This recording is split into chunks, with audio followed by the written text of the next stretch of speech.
Hello friends, this is Sharanya. Welcome to my YouTube channel. So, ee roju vachesi manam TS TET paper 1 mathematics lo syllabus enti, content part lo em topics unnai, methodology part lo em topics unnai annadi ee video lo chuddam. So, meer ganaka mana channel kada first time ayinatlaithe kachithanga channel ni subscribe cheskondi, video end varaku chudandi and video ganaka meeku nachinatlaithe kachithanga like cheyandi. And let's get started. So ఇప్పుడు మనం మ్యాథమెటిక్స్లో ఉండే content and పెడగాజీలో ఉండే topics గురించి మాట్లాడితే first content గురించి మాట్లాడితే మీకు తెలిసింది ఏంటిది, మ్యాథమెటిక్స్ పేపర్ 30 మార్క్స్ అంటే 30 క్వశ్చన్స్ అడుగుతారు. ఆ 30 క్వశ్చన్స్లో నుంచి 24 క్వశ్చన్స్ వచ్చేసి మనకి కంటెంట్ పార్ట్ నుంచి అడుగుతారు, రిమైనింగ్ 6 మార్క్స్ వచ్చేసి పెడగాజీ నుంచి అడుగుతారు. సో ఇప్పుడు మనం కంటెంట్లో ఉండే టాపిక్స్ గురించి మాట్లాడితే ఫస్ట్ వచ్చేసి నంబర్ సిస్టమ్ మనం చిన్నప్పటి నుంచి ప్రతి క్లాస్లో నేర్చుకుంటూనే ఉంటాం. నంబర్ సిస్టమ్ అంటే ఏంటి, అందులో ఉండే క్లాసిఫికేషన్ ఏంటి, rational numbers, real numbers, complex numbers, integers, decimals, ఇవన్నీ కూడా నంబర్ సిస్టమ్ కిందకి వస్తాయి. Next HCF and LCM, ratio and proportions, partnership, average, simple interest, compound interest, problem on ages పైన క్వశ్చన్స్ అడుగుతూ ఉంటారు, profit and loss, discount, time and work, time and distance. Next work and wages, clock and calendar కొంచెం important topic. దీనిపైన questions ఎలా అడుగుతూ ఉంటారు అంటే, ఈరోజు థర్స్డే, ఒక 1 ఇయర్ 1 వీక్ తర్వాత ఈరోజు ఏమవుతుంది, లైక్ ఈ పర్టికులర్ డేట్ నెక్స్ట్ ఇయర్లో ఏ డే వస్తుంది, వీక్లో ఏ డే వస్తుంది. సో ఇట్లా క్వశ్చన్స్ అనేవి అడుగుతూ ఉంటారు. క్లాక్ అండ్ క్యాలెండర్ మ్యాక్సిమం ఇక్కడ రాసిన ప్రతి టాపిక్ కూడా చాలా ఇంపార్టెంట్. మనం టాపిక్ నేర్చుకోవడం ఎంత ఇంపార్టెంటో ఆ టాపిక్ పైన డిఫరెంట్ టైప్స్ ఆఫ్ క్వశ్చన్స్ గూగుల్లో కానీ ప్రీవియస్ ఇయర్స్ క్వశ్చన్ పేపర్స్ కానీ అవన్నీ తీసి ఒక్క పర్టికులర్ టాపిక్ పైన ఎన్ని రకాలుగా క్వశ్చన్స్ అడగొచ్చు, అన్ని టైప్స్ కూడా క్వశ్చన్స్ అనేవి మీరు సాల్వ్ చేయాల్సి ఉంటుంది. నెక్స్ట్ వచ్చేసి మెన్సురేషన్, ఆ తర్వాత ఇంటీజర్స్, ఫ్రాక్షన్స్. ఈ టాపిక్స్లోనే మనం ఇంకా టాపిక్స్ చూసినట్లయితే, లైక్ ఫ్యూ మోర్ టాపిక్స్ చూసినట్లయితే integers, fractions, lines and angles, next construction of ట్రయాంగిల్స్లో ఉండే టైప్స్ ఏంటి, దాని construction, algebraic expressions, data handling కూడా ఇంపార్టెంట్ క్వశ్చనే. Next linear variables, exponents and powers, square roots, cube roots. గుర్తుపెట్టుకోండి, టెట్ డిఎస్సి ఎగ్జామ్ అయిపోయేంత వరకు మ్యాథమెటిక్స్లో 20 టేబుల్స్ వరకు నేర్చుకోండి, గుర్తుపెట్టుకోండి, క్యాల్కులేషన్ ఈజీ అవుతుంది. ఇంకొక పాయింట్ ఏంటి అంటే, ఈ స్క్వేర్ రూట్స్, క్యూబ్ రూట్స్ అంటే 11 స్క్వేర్ ఎంత, 12 స్క్వేర్ ఎంత, సో ఇవన్నీ కూడా నోటెడ్ ఉంచుకోండి, బాగా గుర్తుపెట్టుకోండి. టేబుల్స్ వచ్చేసి 20 టేబుల్ వరకు నేర్చుకోండి and square roots, cube roots almost ఒక 30 వరకు నేర్చుకోండి, సరిపోతుంది. Next direct and inverse proportions, factorization. So ఇవి మనకి కంటెంట్లో కవర్ అయ్యే టాపిక్స్. నెక్స్ట్ పెడగాజీ గురించి మాట్లాడితే, పెడగాజీ నుంచి మనకి 6 మార్క్స్ వస్తాయి. సో ఈ పెడగాజీ మీరు కావాలంటే మీ డిఎడ్ లేదంటే బీఈడి ఏదైతే 2 ఇయర్స్ కోర్స్ చేస్తారో ఆ టెక్స్ట్ బుక్స్ చదివినా కూడా మీకు టాపిక్స్ అనేవి కవర్ అవుతూ ఉంటాయి. సో ఇప్పుడు ఫస్ట్ వన్ వచ్చేసి definition and nature of mathematics. అసలు మ్యాథమెటిక్స్ అంటే ఏంటి, దాని నేచర్ ఏంటి, అసలు మ్యాథమెటిక్స్ ఎలా ఉంటుంది, మ్యాథమెటిక్స్లో ఏముంటుంది, ఇవన్నీ కూడా ఈ టాపిక్లో కవర్ అవుతాయి. Next AIIMS, values and objective of teaching mathematics.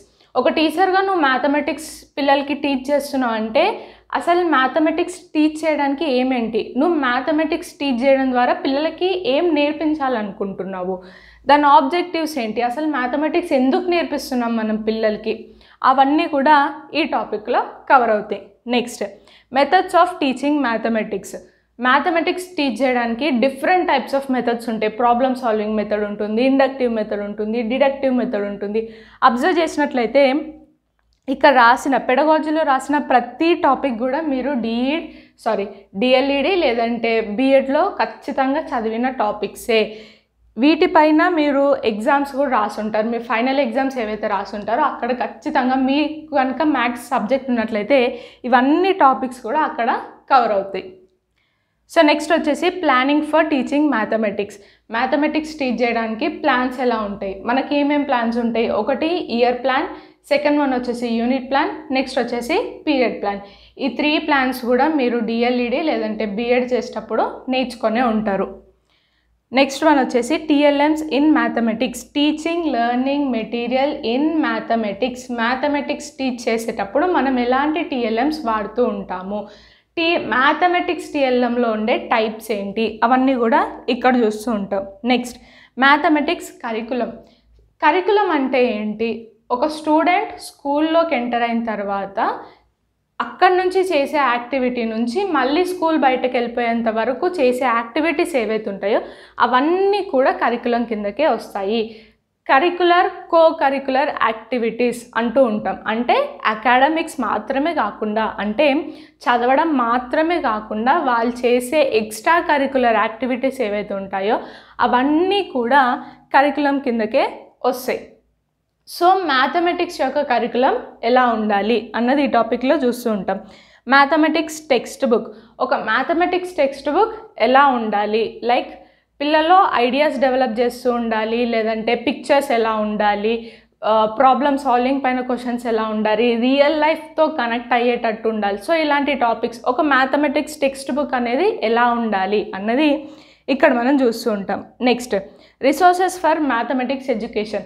మన సొసైటీలో కనుక అబ్జర్వ్ చేస్తే మనం మ్యాథ్స్ నేర్చుకోవడానికి మనకు అసలు ఎలాంటి రిసోర్సెస్ ఉన్నాయి, మ్యాథమెటిక్స్ లైబ్రరీ అంటే ఏంటి, ఆ మ్యాథమెటిక్స్ లైబ్రరీలో మనకి ఏమేమి ఉంటాయి, వాటి అడ్వాంటేజెస్ ఏంటి, డిసడ్వాంటేజెస్ ఏంటి, అవి పిల్లలు ఎలా యూజ్ చేస్తూ ఉంటారు, అవి యూజ్ చేయడం వల్ల వీళ్ళకి అడ్వాంటేజా కాదా, ఈ మ్యాథమెటిక్స్ లైబ్రరీ అంటే ఏంటో ఇక్కడ మనం చూస్తూ ఉంటాం. Next mathematics teacher. ఒక మ్యాథమెటిక్స్ టీచ్ చేసే టీచర్ ఎలా ఉండాలి, తను ఎలాంటి ఎగ్జాంపుల్స్ వాడాలి, తను టీచ్ చేసేటప్పుడు ఎలాంటి మెథడ్స్ యూస్ చేయాలి, ఇవన్నీ కూడా, అంటే ఒక టీచర్ ఎలా ఉండాలి, మ్యాథమెటిక్స్ టీచర్ ఎలా ఉండాలి, ఎలా టీచ్ చేయాలి, అవన్నీ కూడా ఈ టాపిక్ కిందకే వస్తాయి.